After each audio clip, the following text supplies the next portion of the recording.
कहानी स्वर्ग का हकदार कौन। मरने के बाद स्वर्ग के द्वार पर 4 व्यक्ति खड़े थे। इन 4 व्यक्तियों में पहला राजा था, दूसरा एक बिजनेसमैन था, तीसरा पंडित था और चौथा एक आम आदमी था। किसी को भी ये पता नहीं था कि कौन स्वर्ग के अंदर प्रवेश कर पाएगा और कौन वहीं से वापस लौटा दिया जाएगा। सब स्वर्ग का दरवाज़ा खुलने की राह देख रहे थे और आपस में बातें कर रहे थे। जैसे कि राजा को मरने से पहले ही आदत थी, उसने अपनी बात सबसे पहले बताई। राजा ने कहा, मैं बहुत प्रख्यात राजा हूँ, मैंने धरती पर अपना बहुत नाम कमाया है, इसलिए पूरी संभावना है कि मैं ही स्वर्ग में जाऊँगा। फिर व्यापारी ने अपनी बात सामने रखी। वो बोला, मैंने धरती पर खूब धन कमाया और उस धन से मैंने सैकड़ों लोगों की मदद की, इसलिए मैं ही स्वर्ग का हकदार हूँ। अब बारी थी पंडित की, तो पंडित ने मुंह खोला और सबको ये कहा, चाहे तुम जो सोच लो, लेकिन ये बात तो तय है कि स्वर्ग के दरवाजे खुलेंगे तो मेरे लिए ही।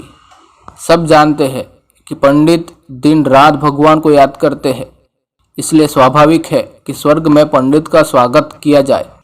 जब सब ने अपना अपना पक्ष रख दिया, तब सबकी नज़र उस मजदूर पर थी जो चुपचाप अपने नज़रें झुकाए बिना कुछ बोले वहीं पर खड़ा रहा।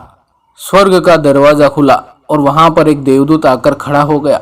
देवदूत के हाथों में एक पुस्तक थी जिसमें इन सभी के कर्मों के बारे में लिखा हुआ था। देवदूत ने सबसे पहले राजा को अपने पास बुलाया और उसको पूछा, तुम बताओ, तुमने अपने जीवन में क्या क्या अच्छे कर्म किए हैं। मैं उन्हें इस पुस्तक में देखकर फैसला करूंगा कि तुम्हें अंदर आने देना है या नहीं। राजा ने कहा, मेरा राज्य जितना बड़ा था उतना ही समृद्ध था और मेरी राज्य के सभी लोग खुशहाल थे, सभी बड़े आनंद से रहते थे। मैंने उन्हें कभी भी किसी भी चीज़ की कमी नहीं होने दी। यही मेरे अच्छे कर्म हैं। देवदूत ने अपने पुस्तक में देखा और देखने के बाद राजा से कहा, तुम सच बोलते हो, तुमने अपने राज्य की प्रजा को बहुत सुखी रखा था, लेकिन तुमने अपने राज्य की सीमा बढ़ाने के लिए जितने युद्ध किए थे, उन युद्ध की वजह से हजारों सैनिकों ने अपनी जान गंवा दी थी। उन हजारों सैनिकों के परिवार के दुख का कारण तुम बने थे, इसलिए तुम स्वर्ग में नहीं आ सकते। अब बारी थी व्यापारी की। व्यापारी से जब देवदूत ने पूछा कि तुम्हारे अच्छे कर्म क्या है, तब व्यापारी ने उससे कहा, मैंने सैकड़ों लोगों को खाना खिलाया है, कई आश्रमों में दान किया है, कई निराश्रित लोगों के लिए घर बना कर दिया है। ये मेरे अच्छे कर्म हैं। देवदूत ने फिर से अपने पुस्तक में ध्यान से देखा और देखने के बाद व्यापारी से कहा, तुम्हारा कहना भी ठीक है कि तुमने बहुत दान धर्म किया है, लेकिन ये दान धर्म तुमने जिन पैसों से किया है, उन पैसों को कमाने के लिए तुमने न जाने कितने झूठ बोले हैं, कितनी हेराफेरियाँ की है और कितनी मिलावटें की है, इसलिए तुम भी स्वर्ग में नहीं आ सकते। जब पंडित से यही सवाल किया गया तो पंडित ने बड़े ही आत्मविश्वास के साथ कहा, मैंने अनगिनत लोगों को ज्ञान दिया है, हजारों यज्ञ और पूजाएं की है और दिन रात भगवान का जाप किया है, इससे अच्छे कर्म क्या ही हो सकते हैं। देवदूत ने अपनी पुस्तक के अंदर झांक कर देखा और पंडित से कहा, आपने जितने भी लोगों को जो भी ज्ञान दिया है, उन बातों पर खुद कभी अमल नहीं किया। आपने यज्ञ पूजा या भगवान का नाम निस्वार्थ भाव से कभी नहीं लिया, इसलिए आपका भी स्वर्ग में आना प्रतिबंधित है। मजदूर ये सब देखकर हैरान था।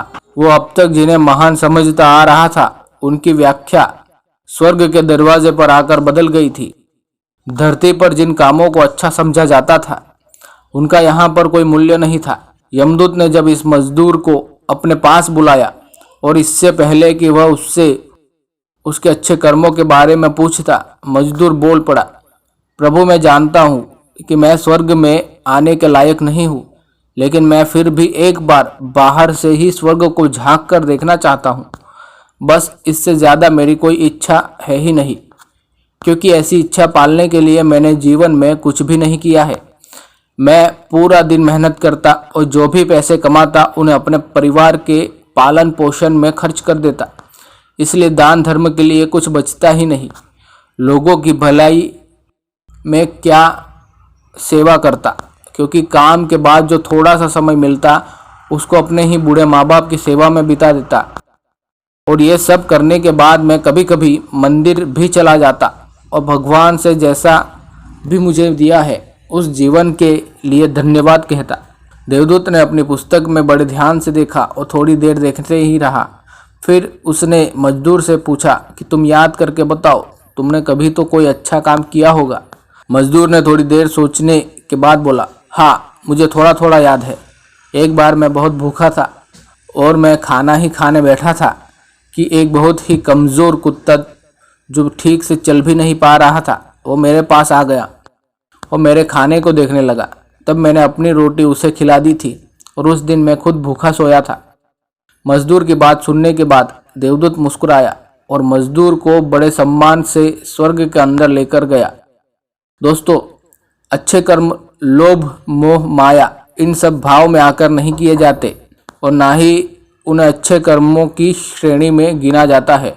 निस्वार्थ भाव से किया गया एक ही अच्छा कर्म आपके जीवन के सारे पाप धोने की शक्ति रखता है। इसलिए जब भी मौका मिले निस्वार्थ भाव से और अच्छे मन से अच्छे कर्म किया करें।